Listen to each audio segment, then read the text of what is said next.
6, o início do parágrafo é mais ou menos 600 anos antes da era cristã. Isso aí. Dá um tempinho aí para todo mundo se localizar ou acompanhar pelo vídeo. Então, podemos iniciar repetindo, mais ou menos 600 anos antes da era cristã, o filho de um rei, Sakyamuni, ou o Buda, cujo nome era Siddhartha Gautama, foi abatido por uma profunda tristeza, por uma imensa piedade em vista dos sofrimentos dos homens. É interessante já notar aqui, só como um adendo, de que o pai do Siddhartha não deixava ele sair do palácio, para que ele não pudesse ver a miséria que estava em torno. Então ele vivia num mundo fantasioso, né, luxuoso, rico, etc., até o momento que um dia ele sai do palácio e vê a miséria que as pessoas viviam. E aí o Leon Denis continua dizendo: a corrupção invadira a Índia, em consequência da alteração das tradições religiosas e dos abusos de uma teocracia ávida de dominação.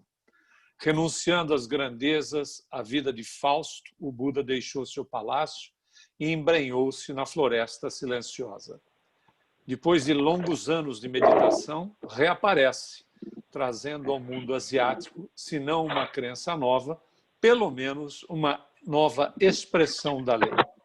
Segundo o budismo, e aí a referência de Leon Denis é do livro de Léon de Rosny, que é Le Bouddhisme, e continua. Segundo o budismo, a causa do mal, da dor, da morte e do renascimento é o desejo.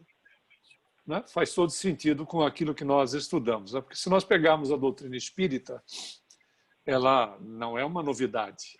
Nós temos os ensinamentos que nós encontramos nas demais doutrinas, os ensinamentos que estão no mundo, né? Não de caráter religioso, mas todo o conhecimento que temos no planeta, ele está, evidentemente, reunido através do codificador, porque nós vemos o embasamento em doutrinas, em filosofias, no conhecimento de uma maneira geral. Então, nós vemos aqui exatamente o porquê do processo da reencarnação, do sofrimento, das expiações ou das provas, etc., que o budismo coloca como desejo. Toda vez que você deseja, né, esta questão do desejo na relação, ele faz uma relação com a matéria, toda vez que eu tenho esse desejo, essa ânsia, essa necessidade, eu acabo, evidentemente, entrando nesse rol da reencarnação necessária,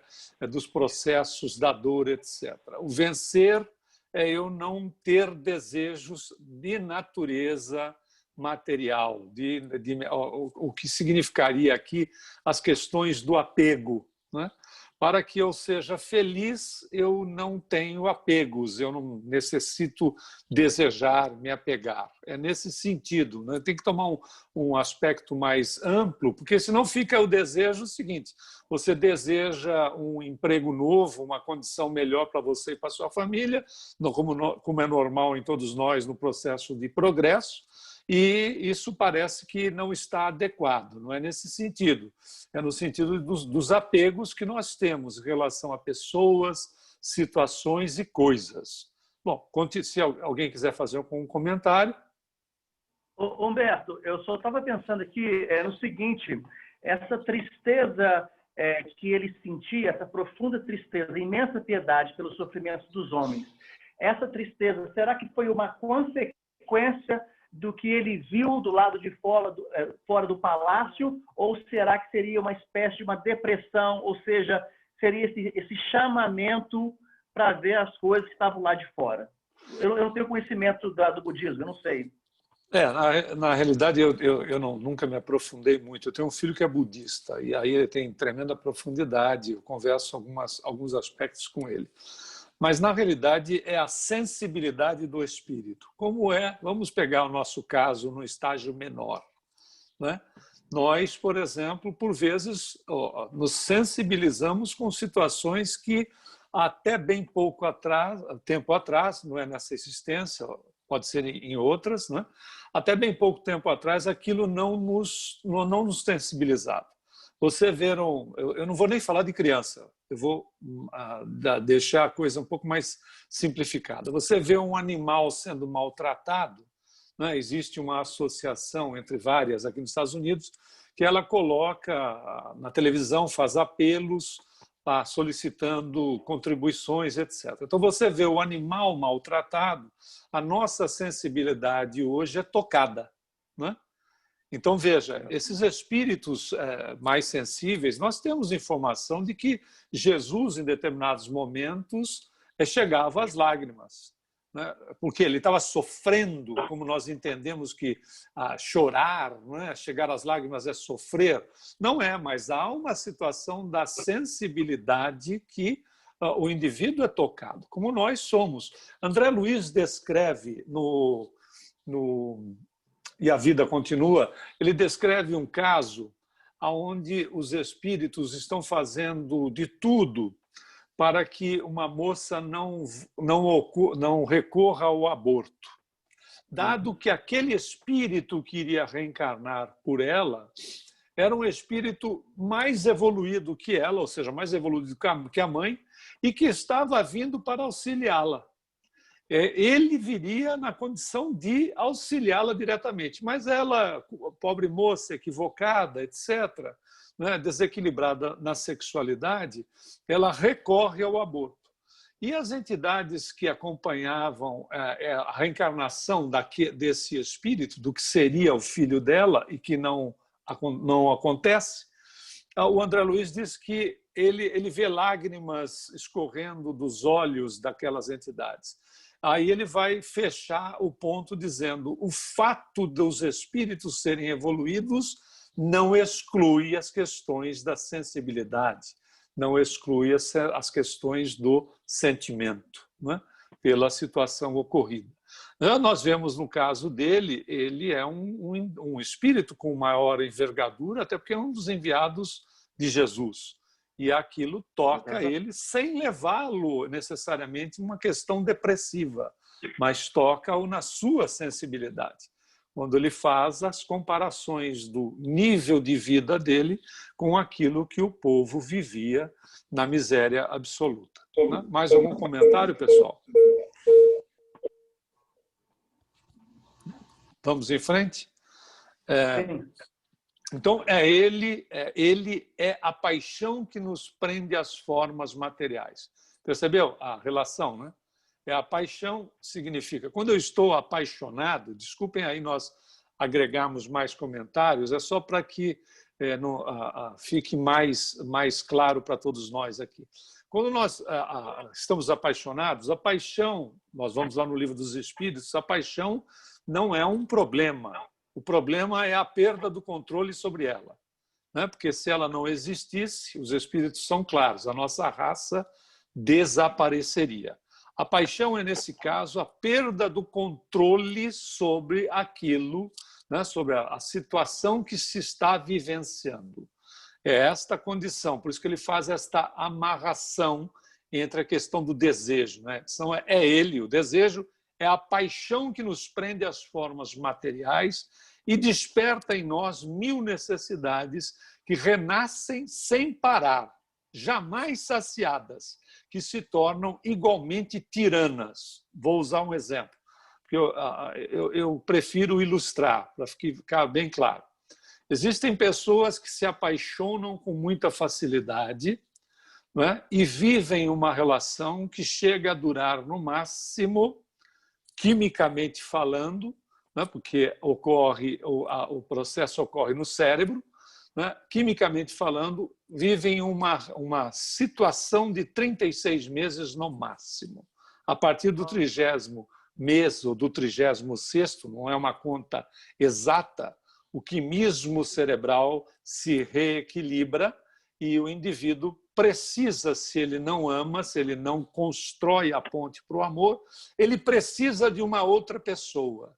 Ele entra num círculo vicioso que a cada X tempo ele precisa fazer a mudança, porque na realidade ele está desequilibrado diante desta condição. Ele só se apaixona e não constrói pontes para amar a criatura com a qual ele se relaciona. É exatamente por isso que ele diz, jamais saciadas, que se tornam igualmente tiranas. Tanto é que nós temos associações que cuidam desses nossos irmãos e irmãs que são chamados dependentes do amor, que na realidade é para buscar tirar o indivíduo, através de terapias, etc., desta relação, desse círculo vicioso, dessa troca de parceiros ou parceiras a cada X tempo, porque vive esta realidade de puro desejo, de pura paixão e que, na verdade, tiraniza a pessoa. Tudo bem? Podemos ir? Ok. O objetivo elevado da vida é de arrancar a alma das tramas do desejo. Chega-se a isso pela reflexão, austeridade, pelo desprendimento de todas as coisas terrestres, pelo sacrifício do eu, pela libertação de todas as servidões da personalidade e do egoísmo. Parece que você está lendo uma obra espírita, né? Literalmente. A ignorância é o mal soberano. É uma obra espírita, de onde decorrem o sofrimento e a miséria. E o principal meio para se melhorar a vida presente e o futuro é adquirir o conhecimento, é trabalhar a questão do autoconhecimento. Você pegar o Livro dos Espíritos, Codificação, Emmanuel, nós vamos ler esses autores ou a própria codificação e vamos encontrar exatamente essa estrutura, por vezes com palavras diferentes. O conhecimento compreende a ciência da natureza visível e invisível, o estudo do homem e do princípio das coisas. Estes são absolutos e eternos. O mundo saído de sua própria atividade de um estado uniforme está em evolução contínua. Os seres herdeiros do todo, a fim de resolverem o problema da perfeição, inseparável do estado de liberdade, estão em vias de retornar ao bem perfeito. Não penetram no mundo da forma senão para trabalhar no cumprimento da sua obra de aperfeiçoamento e de elevação. Podem realizá-lo pela ciência, diz um dos Upanishads. Podem cumprimentá-lo pelo amor, diz um Purana, que são as classificações dos indivíduos que têm mais ou menos elevação, são com uma espécie de sacerdotes. A ciência e o amor são os dois fatores essenciais do universo. O que a gente aprende na doutrina? Não é? Sabedoria e amor, que são as asas. São as duas asas. Exatamente. Exatamente. Não muda nada, percebendo? A gente percebe que não muda nada. É só uma troca, é só uma questão de terminologia, é uma troca de palavras, que é a mesma base. Enquanto o ser não tiver adquirido o amor, aqui vale a pena nós, de novo, refletirmos um pouco. Nós não adquirimos amor. Amor e perdão, todas as qualidades que são de natureza divina, a qual nós herdamos, que é o nosso DNA divino, estão íncitos no espírito. Ou seja, fazem parte integral do espírito. O que nós fazemos, nós não adquirimos, porque fosse adquirir amor, a gente ia no mercado e comprava lá 2, 3 quilos de amor, uns 20 de perdão, e assim vai. Né? Nós exercitamos, nós praticamos o amor. Nós amamos, aumenta-se essa potencialidade toma corpo à medida que nós praticamos, à medida que nós exercitamos. Nós perdoamos pelo exercício do perdão. Nós somos bons pelo exercício. Nós vamos amar e aumentarmos todos esses potenciais do amor, do bem, etc., do perdão, pela prática deles. Então, não é a aquisição como se fosse algo que nós atribuímos. Né? Tem uma versão do Livro dos Espíritos que diz que para nós fazermos uma analogia, né, uma comparação, que diz que o pensamento é atributo do espírito. Atributo no francês não é algo que se atribui. No português, eu vou à universidade e atribuo conhecimento. Atributo no francês é incito, faz parte de, que eu desenvolvo à medida da minha evolução. Então, por isso que, mas a visão do budismo, enquanto o ser não tiver adquirido o amor, entenda-se exercitado, permanece condenado, as palavras são fortes, a perseguir a sequência das reencarnações terrestres. Reencarnação não é punição, tá certo, pessoal? Alguém vai falar? Não, Berta, rapidinho, é só que eu lembrei aí que você estava falando sobre a ciência e o amor, né? Como fatores essenciais. Eu lembrando de sábado a gente está estudando o Garimpo do Amor, e Joana de Ângeles, ela coloca o amor como um diamante bruto, e a prática desse amor é justamente o que vai ser o cinzel, né? O que vai fazer com que esse diamante se purifique.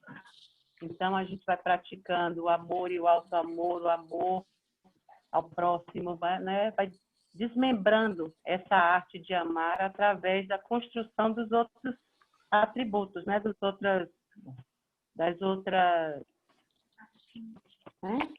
Potencialidades. Das outras potencialidades, né? As outras virtudes. Então, todas essas virtudes que a gente tem que fazer brilhar, elas formam esse agrupamento que é o amor. O amor não é uma coisa, o amor está ali, vou lá pegar o amor. O amor é o conjunto dessas virtudes, né? Do respeito, né? Então, tudo isso é justiça, amor e caridade. É tudo mais ou menos uma coisa só, né? Exato.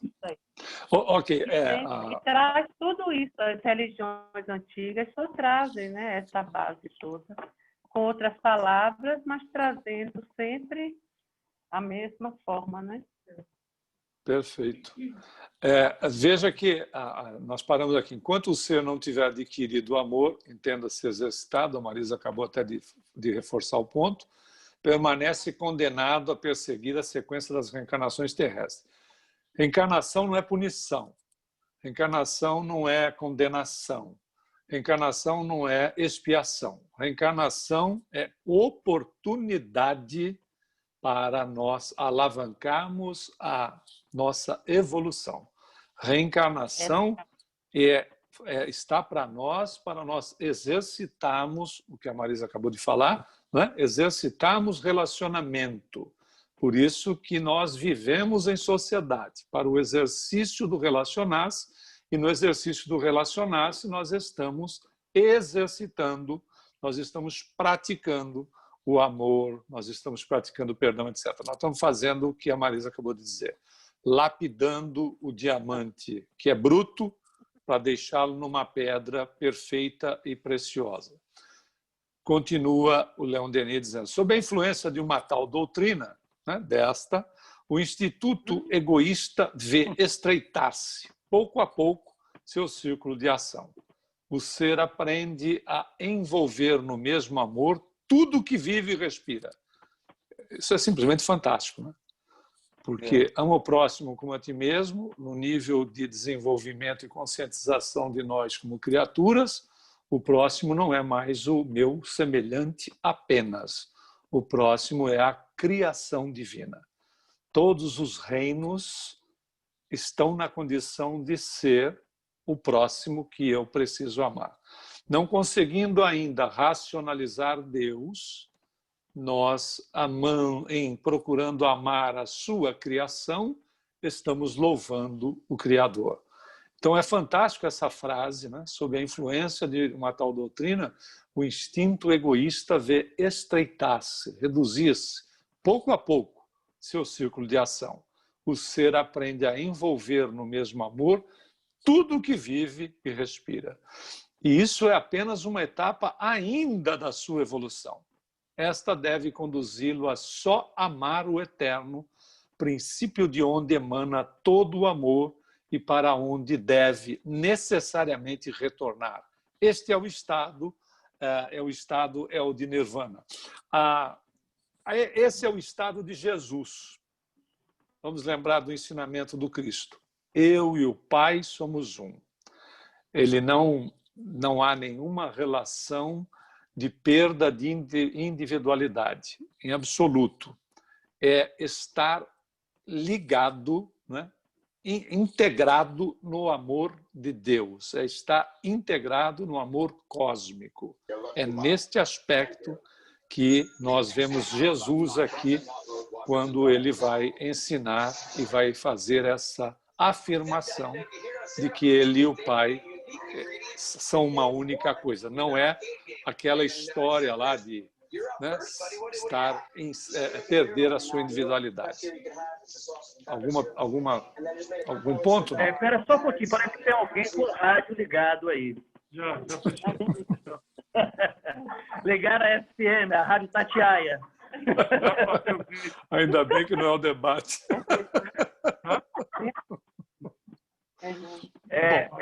Só uma comunicação, Humberto, eu acho muito interessante essa parte de nós nos harmonizarmos, de respeitar todos os reinos. Essa semana eu estava pensando muito sobre isso, né? A gente fala, eu vou jogar isso fora. O jogar fora não existe.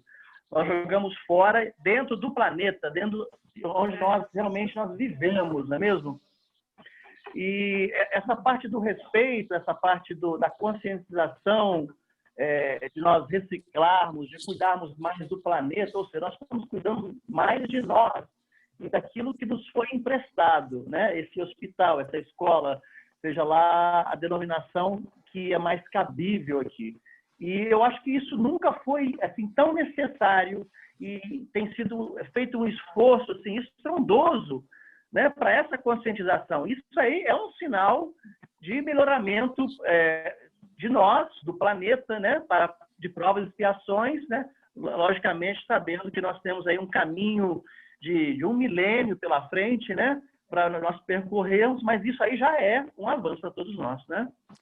Reforçando, inclusive, seu ponto, não eu reforçando, mas usando da literatura espírita com Emmanuel, no livro Roteiro, há uma pergunta feita, isso, né, no início da década de 70, a respeito do que seria as questões voltadas para a destruição, né, da natureza, desmatamento, principalmente no aspecto que a questão é voltada naquele momento para o desmatamento.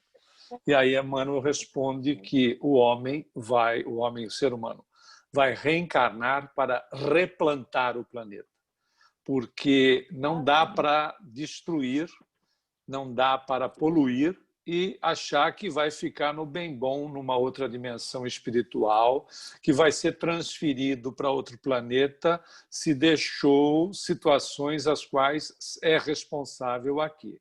Vai voltar para viver aqui, ter que se ajeitar aqui. Faz sentido, porque se o livre-arbítrio é a lei de justiça de Deus em nós, eu faço o que eu bem entendo e sou responsável por aquilo que estou fazendo. Se eu faço o bem, ótimo, estou responsável pelo bem e me dou bem. Se eu promovo o desequilíbrio, sou responsável pelo desequilíbrio e preciso equilibrar, né? Ou reequilibrar. É fantástico isso, né? Porque está de nós para conosco. Por isso que nós somos herdeiros de nós mesmos, conforme a expressão do Emmanuel. Podemos dar continuidade? Então, essa expressão diversamente comentada causou muito mal-entendidos. Segundo a doutrina secreta do budismo, o nirvana não é como o ensino da Igreja do Sul e o grande sacerdote do Ceilão, a perda da individualidade. Tá vendo? Não é o desfalecimento do ser no nada. É a conquista pela alma da perfeição, a libertação definitiva das transmigrações e dos renascimentos no seio das humanidades. Veja que ele já fala de transmigração, de mudança mesmo, não só de uma dimensão para outra, mas até de um planeta para outro. Cada qual faz o seu destino. Olha que maravilha, né? A gente está lendo aqui Espiritismo. Cada qual faz o seu destino.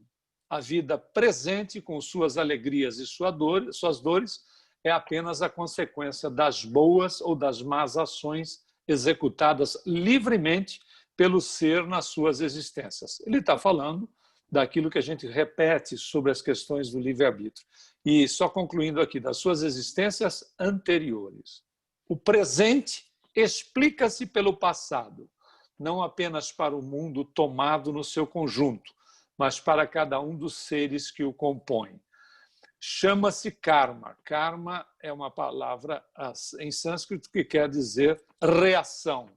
Né? Não é ação e reação, quer dizer reação, mas subentende-se a condição da ação e da reação. Chama-se karma a soma dos méritos ou dos deméritos adquiridos pelo ser. Esse karma é para ele, em todos os instantes da sua evolução, o ponto de partida para o futuro, a causa de toda a justiça distributiva. Só uma pequena observação. O presente explica-se pelo passado, só para que nós não entendamos que seria um simples repetir, porque não é assim que acontece, né? Sem sombra de dúvida, o passado nos trouxe para este momento, mas está aberto completamente o presente para nós podermos trabalhar no sentido de nos melhorarmos agora para o refletir no futuro. E esse futuro será exatamente para o nosso próximo presente uma situação cada vez melhor. Não é um simples repetir, porque senão não faria sentido a reencarnação como um todo. E se nós olharmos, nada mais se diz aqui do que aquilo que a gente estuda em Espiritismo, né? As condições do mérito, do demérito, etc., né? Dos tesouros acumulados equivocadamente ou acertadamente. Aí continua, eu, Buda, que quer dizer iluminado, que chorei com todos os meus irmãos, cujo coração foi partido pela dor de todo mundo, sorrio e estou contente, pois a liberdade existe. Ó, vós que sofreis, sabei, eu vos mostro a verdade. Tudo o que somos é o resultado do que pensamos. Genial. Tudo é fundamentado nos nossos pensamentos. Tudo é obra dos nossos pensamentos.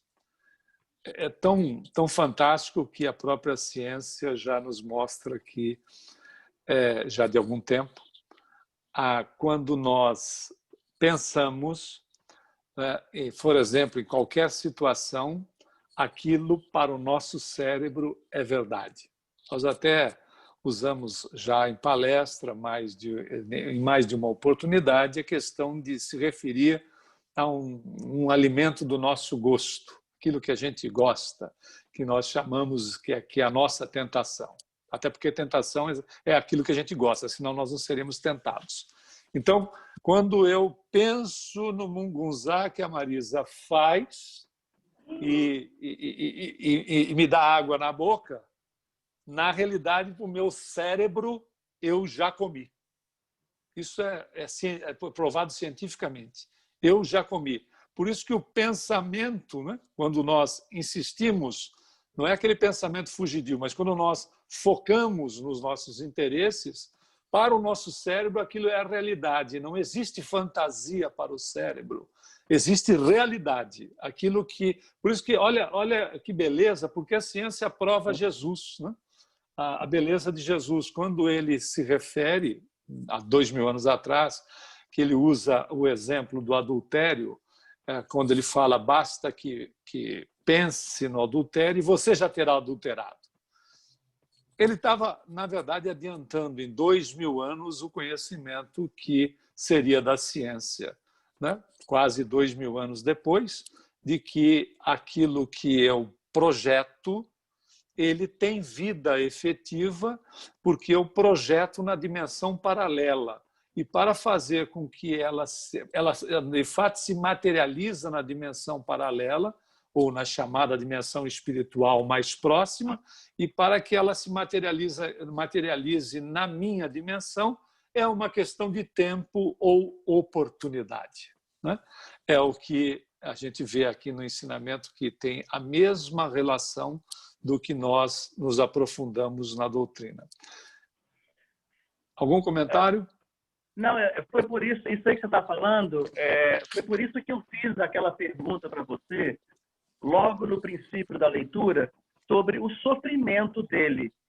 Porque eu queria saber se ele estava associado com um possível planejamento espiritual ou se era o sofrimento mesmo da doença, ou se é que ele tinha alguma coisa, Buda. Não, né? Buda, como vários outros iluminados, eles tiveram essa fase, né? Eles tinham que ter um choque, um impacto para poder cair na real. Buda era também da pá virada, assim, de ser rico, de ter mulheres fora. A mulher dele sofria com um filho, porque ele não chegava nunca, tinha aquelas...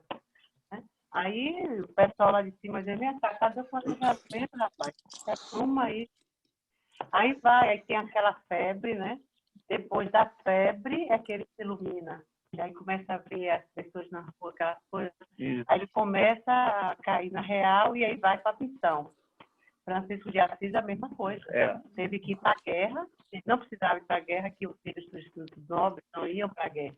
Mas o pai mandou porque não aguentava mais. As meninas, um terror das Só mulheres. noitada. Só noitada, só chegava em casa tarde. Quando chegou lá, que ele viu aquela matança, aquele sofrimento, aquela coisa, entrou em profunda depressão, e aí o pai manda buscar, e aí começa a missão.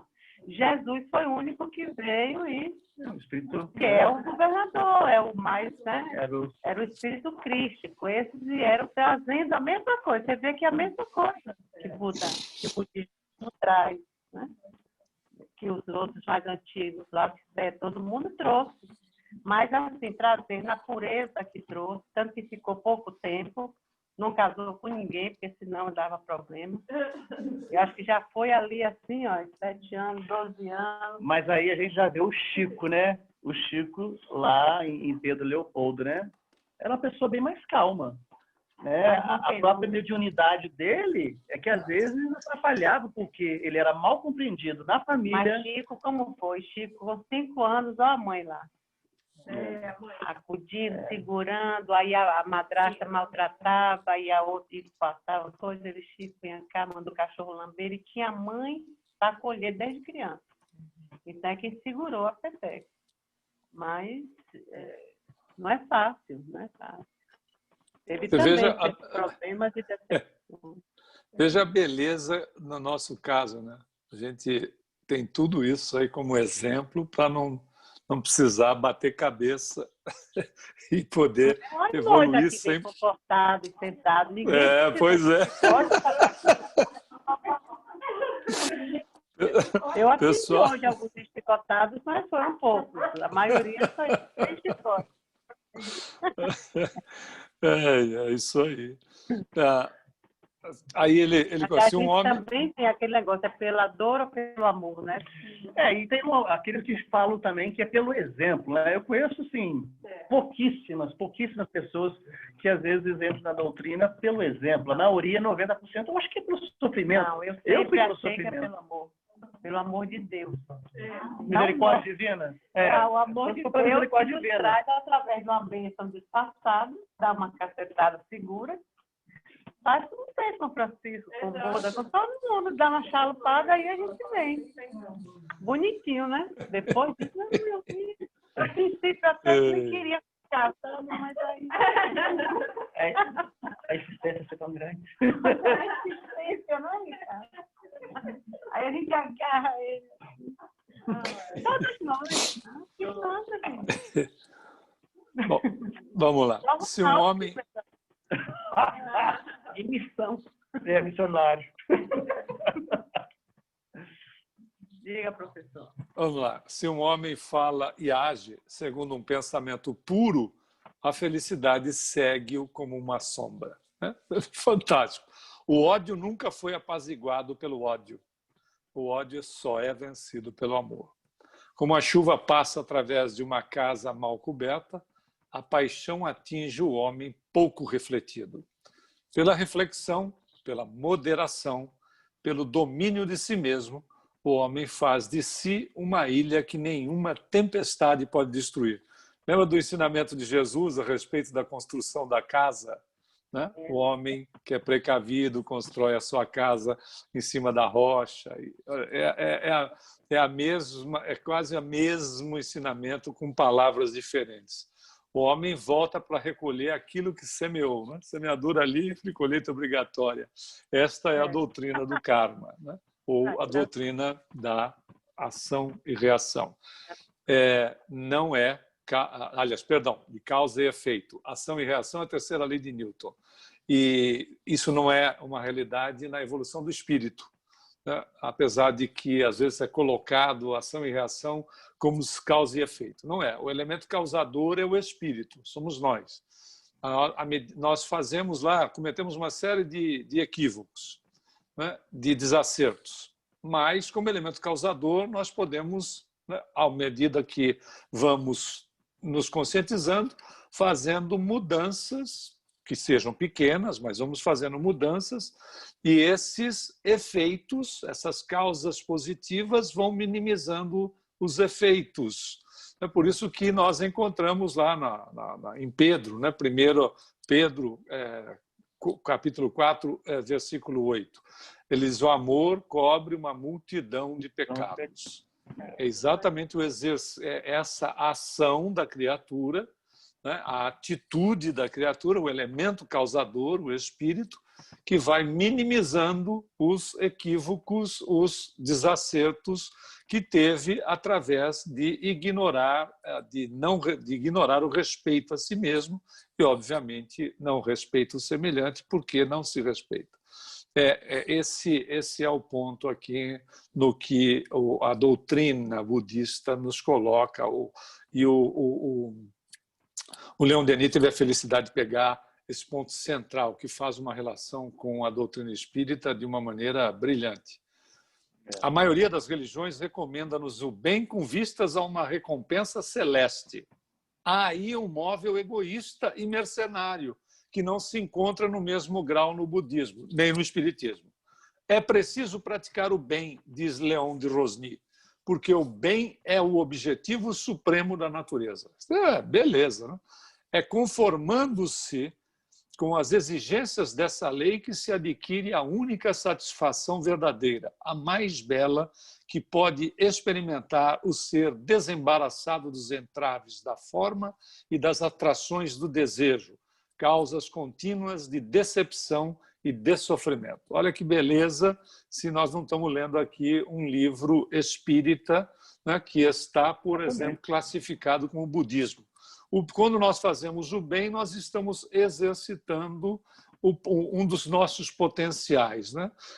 Exercitando o amor. Quando nós estamos exercitando o amor, sendo frutos e tendo o DNA divino, ou seja, o DNA do amor, nós nos sentimos bem, nós nos sentimos felizes, nós nos sentimos realizados, dentro daquilo que é possível no nosso nível evolutivo, na nossa condição que nós nos encontramos.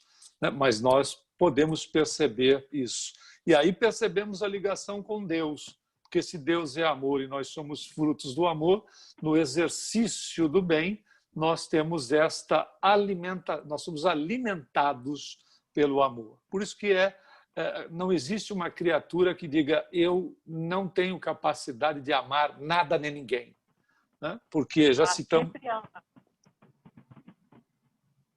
Não ouvi. Não tem quem não ama, né? Exato. Sempre ama. Né? Exato. A pior pessoa ama. Ama o gato, ama a o próprio Hitler não amava, tinha um carinho todo especial pela sobrinha, se eu não me engano. Né? Era uma coisa, sempre tem alguém, sempre tem um relacionamento afetivo. Pode até ser um animal. Tem gente que ainda não consegue amar o humano. Semelhante, né? Ele era apaixonado pela sobrinha e pelo cão que ele tinha. Isso a gente tem necessidade dessa troca. Tem que trocar. Isso. Senão não usina. É exatamente isso. A gente tem necessidade da troca. Lina lembrou bem, né? Nem só de pão vive o homem. Às vezes precisa do mungunzá. Não, mungunzá sempre. sempre, mas pode ser. Pode ter assim, um parceiro, uma parceira, um gatinho, alguma coisa. Tem que ter. Uma plantinha. Né? Tem que ter. Tem que ter. Bom, né? E é doença. O que você é psicóloga, o que você fala sobre essa área? Você é mais entendida nisso aí. Não, agora não. Agora vamos para a Leondenise. Não, porque eu não sei o que passa na cabeça de um psicopata.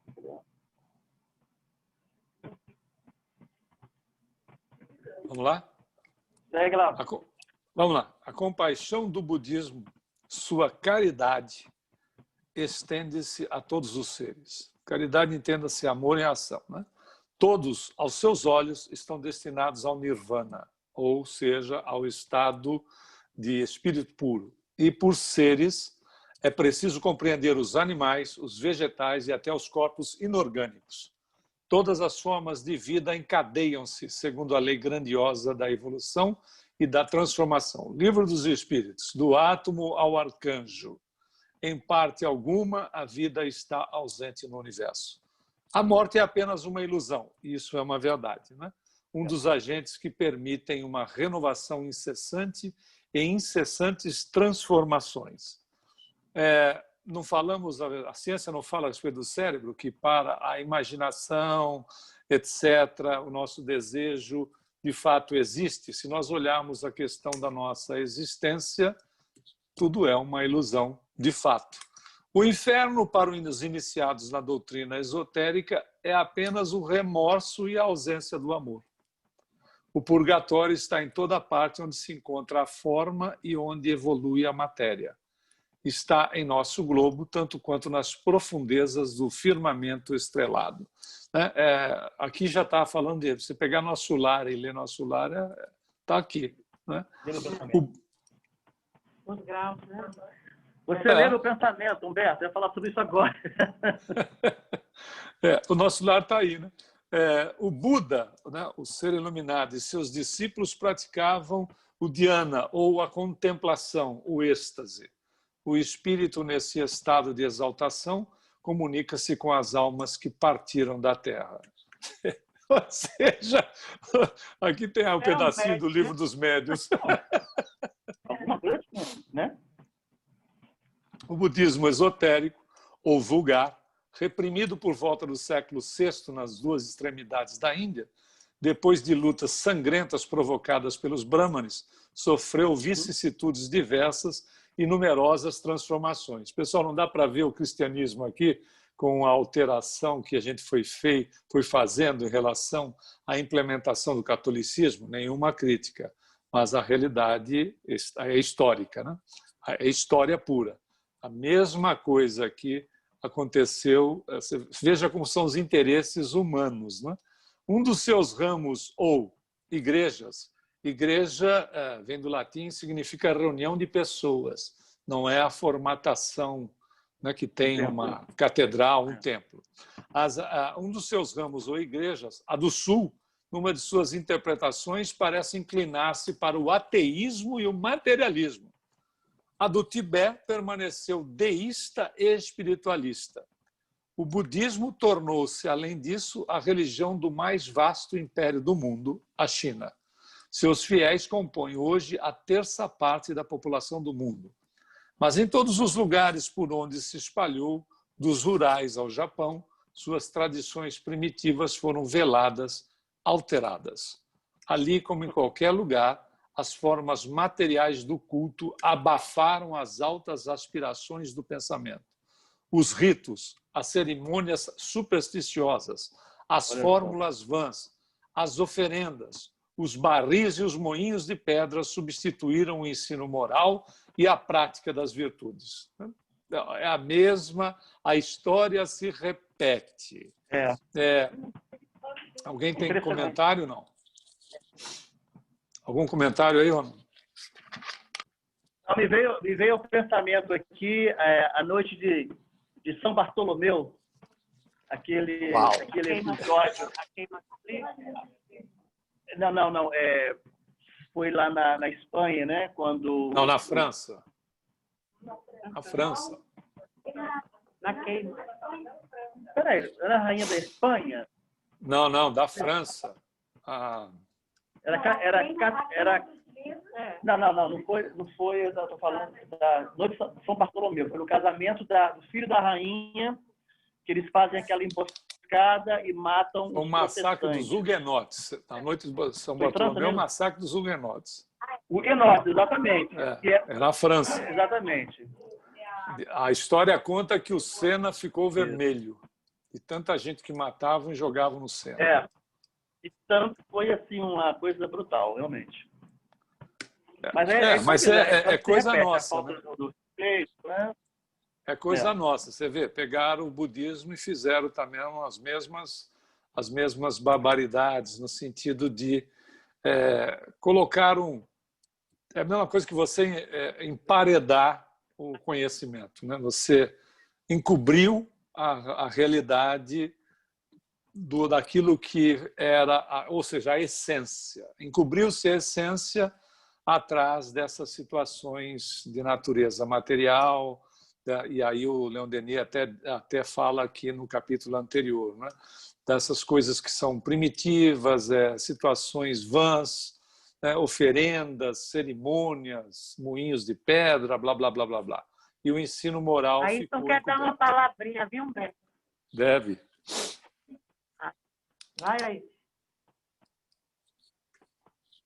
Boa noite a todos. Desculpa chegar um pouquinho mais tarde hoje. Eu acho que aqui eu só queria comentar um pouquinho sobre essa expressão de deísta, né? Que eu acho que vale talvez uma explicação. Talvez o Humberto possa até fazer melhor do que eu. Mas existem... E eu sou apaixonado pelo espiritismo porque ele acaba com essas dualidades, né? De qualquer maneira, ou você é teísta ou você é deísta, né?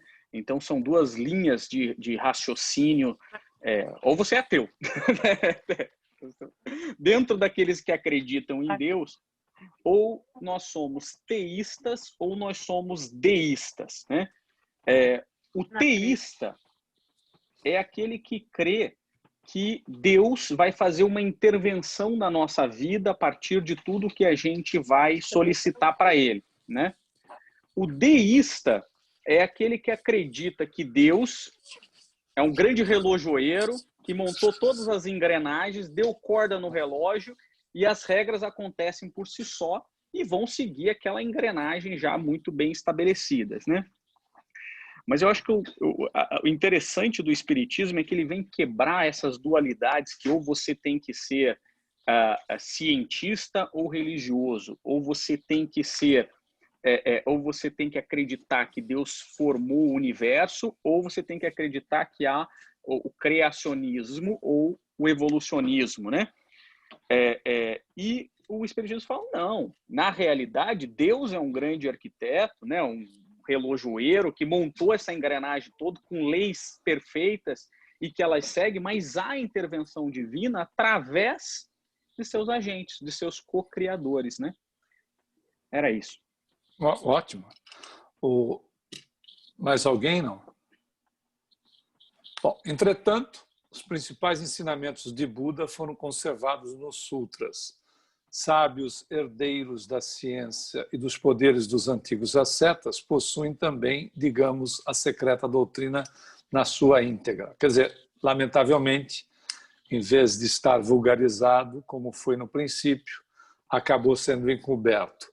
A história do cristianismo passa exatamente por essa situação, até 1857. Então, não há nenhum privilégio, na realidade é o desabrochar daquilo que era e tem que imperar. Né?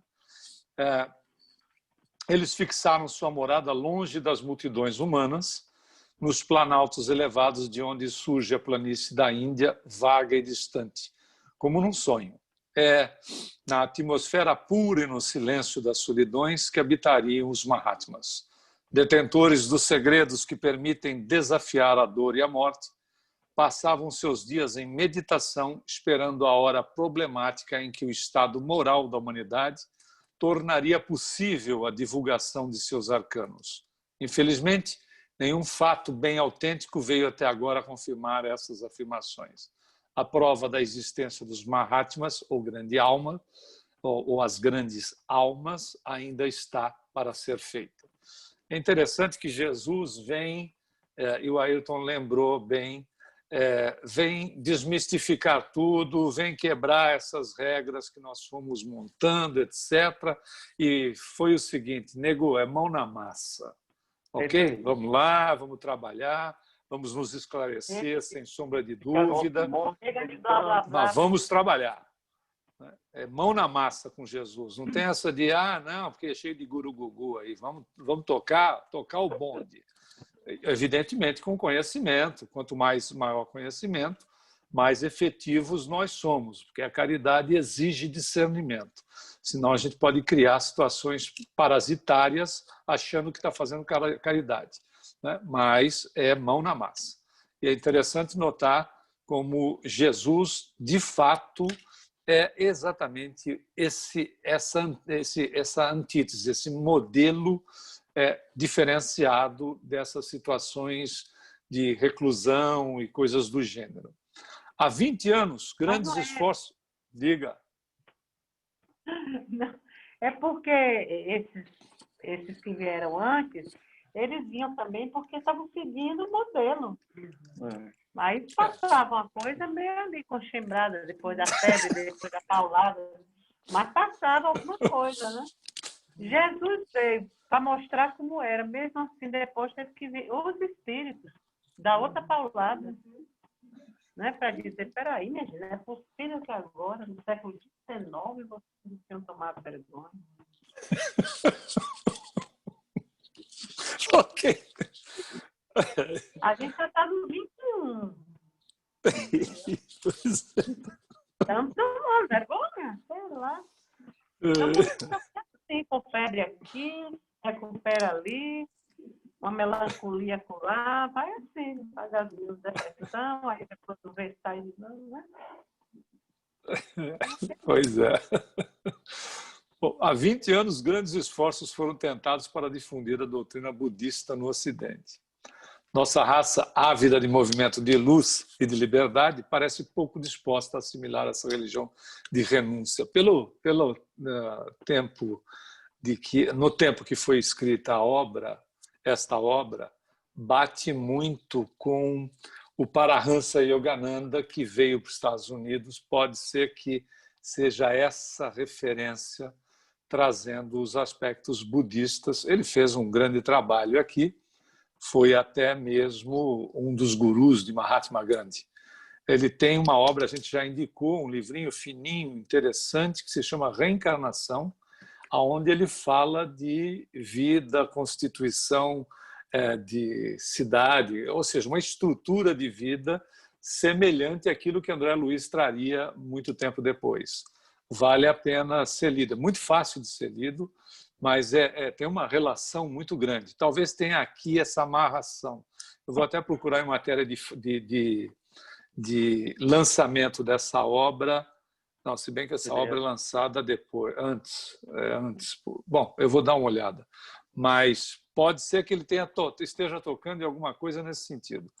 Nossa raça ávida de movimento, de luz e de liberdade, parece pouco disposta a assimilar essa religião de renúncia, da qual os povos orientais fizeram uma doutrina de aniquilamento voluntário e de enfraquecimento intelectual. O budismo permaneceu na nossa Europa no domínio de alguns letrados. O esoterismo tibetano é honrado entre eles. Sobre certos pontos, este abre ao espírito humano perspectivas estranhas. A teoria dos dias e das noites de Brahma,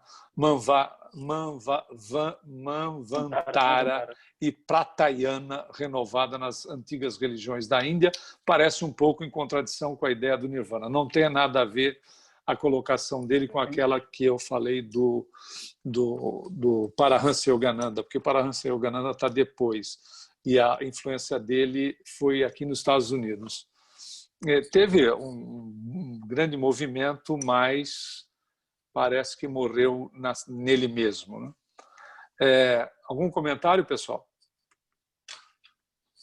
E diz só uma coisa, Alberto, qual que é essa tradução que você tem aí? Manvantara, e qual que é o segundo nome? Manvantara e Pratyaya. Pode ser que você tenha Pratyaya, não? Pois é, aqui na nossa tradução está Pralaya. Pralaya, eu tenho Pratyaya. Não, Pralaya, Pratyaya, é tudo a mesma coisa. Não sei. Como é que é? Eu com certeza vou conseguir dormir hoje, mano.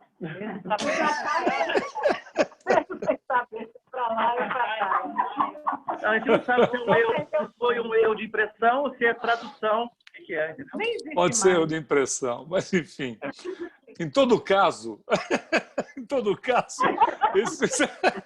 esses períodos imensos de difusão e de concentração, no fim dos quais a grande causa primária absorve todos os seres e permanece só, imóvel, adormecida sobre os mundos inferiores, lançam o pensamento numa espécie de vertigem.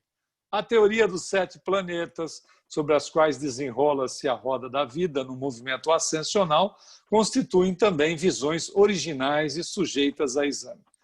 É muito interessante, né? Porque o Leon Denis vai buscando, na realidade, o conteúdo e vai, né, tirando as questões da forma, que foi o que acabou tomando o corpo, procurando e obscurecendo o conteúdo.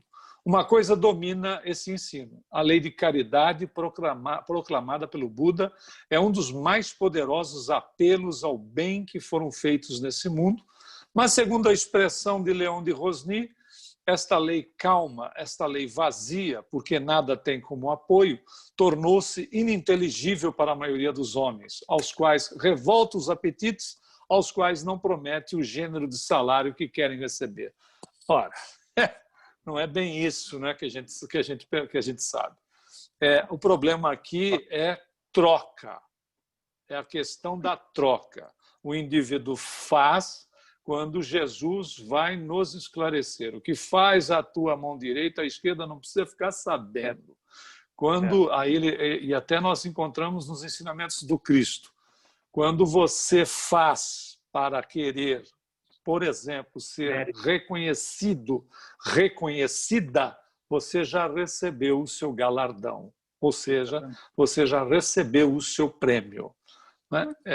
Esse é um ponto crucial entre a diferença do que o indivíduo espera, dos interesses, e daquilo que o indivíduo faz pelo simples fato do bem. O bem sempre será o bem. Então, ele faz pelo bem e não procura. Por isso que o Emmanuel é muito claro, dizendo ajuda e passa. Ou seja, ajuda e não precisa ficar esperando palminhas, agradecimentos, ou qualquer coisa do gênero.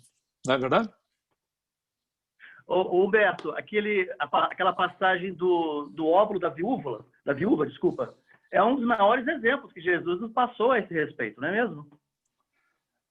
E você não tem uma relação, apesar do entendimento da época, né, ser assim ainda muito voltado para essas questões negociais com Deus, ela dá de forma a se desprender daquilo que lhe faria falta.